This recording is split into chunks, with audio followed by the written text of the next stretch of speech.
Welcome to BDJ Daily Torah, a service of B'nai David Judaic Congregation in Los Angeles.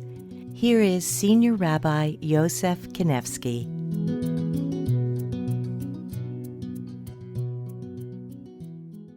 I thought to reflect on something we did in shul yesterday, namely Rosh Chodesh, which has a very interesting layered history. It all, I guess, it all ultimately begins with what the authorized Beit Din would do in the land of Israel when it turns out that the 30th day of the month, based on the testimony of witnesses, really isn't the 30th day of the month. The 30th day of the month really is the first day of the next month. The Beit Din would formally declare today is Rosh Chodesh, because the default would be just to wait till tomorrow. And in fact, if it turns out that there was no reliable testimony that the 30th of the month was really the first of the next month, it would default to the next day, and the Beit Din would not make any announcement at all because none was necessary. That was the only other choice for when Rosh Chodesh could possibly be. So that's the ground level historical precedent for some sort of announcing of Rosh Chodesh. Eventually, of course, the calendar was fixed. The 4th century is often given as the time of the fixing of the calendar, including the fixing of all Rosh Chodeshes.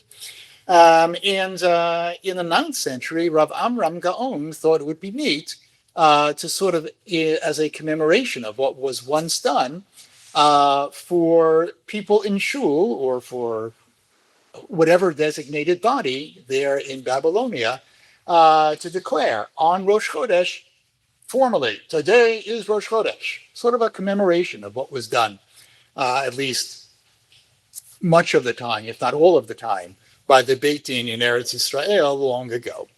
Rav Amram Gaon's Mishnah, however, ran into controversy because there were those who argued this is too much like what the Beit Din in the land of Israel used to do, and it is forbidden for a Beit Din outside the land of Israel to do such things. And they thought that this was too close for comfort.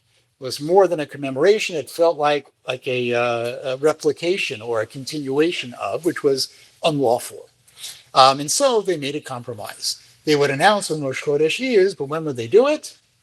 The Shabbat before Rosh Chodesh, they would make an announcement when Rosh Chodesh was going to be. So that was sufficiently different from what the Beit Din of old in Eretz Israel did.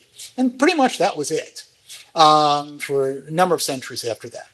Somewhere in the Middle Ages, the idea arose to announce the Molad, the lunar conjunction.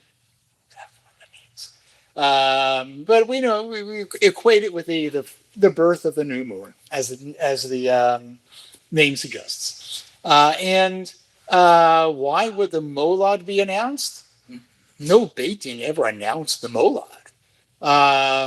And the suggestion is, there are numerous suggestions out there, what might have motivated this announcing of the Molad. And the most persuasive to me, at least, are, again, harking back to what was, the witnesses would come in and give testimony as to the Molad, right? They had witnessed the birth of the new moon.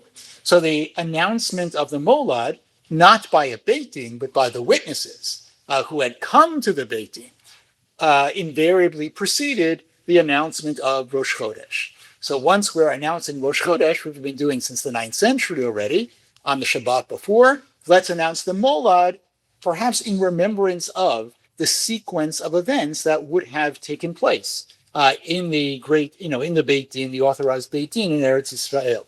There are those who also add, well, it's good to know the Molad because that's to be 72 hours from the Molad to say Kiddush Levana, so there's practical relevance to it as well.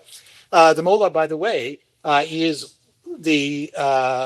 when we believe the Molad it would be viewed in Yerushalayim. So wherever you are in the world, it's the Molad Yerushalayim, which is an interesting piece of information to have too. So that was the medieval development, the announcement of the Molad prior to the announcement of the day or days of Rosh Chodesh on the Shabbat prior to those days.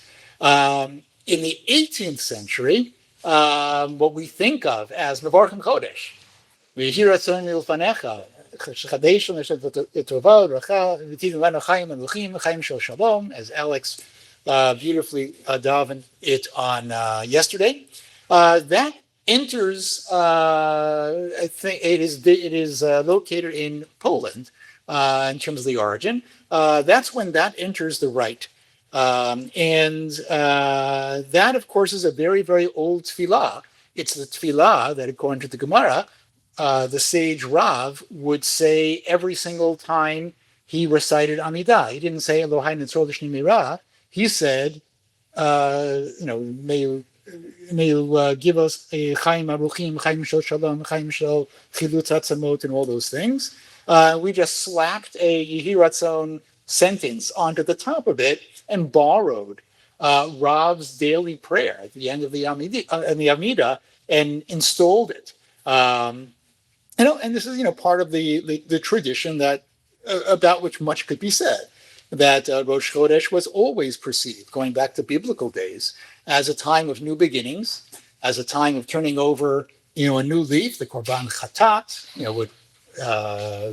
that was the Korban Chatat of Rosh Chodesh would give us atonement, allowing us to enter the new month with atoned for and with the opportunity to start fresh. So that certainly aligns with the motivation for the Yehi Ratzon paragraph that we say at the beginning, which very much recognizes the beginning of the month as a new time when we hope and pray for new blessings.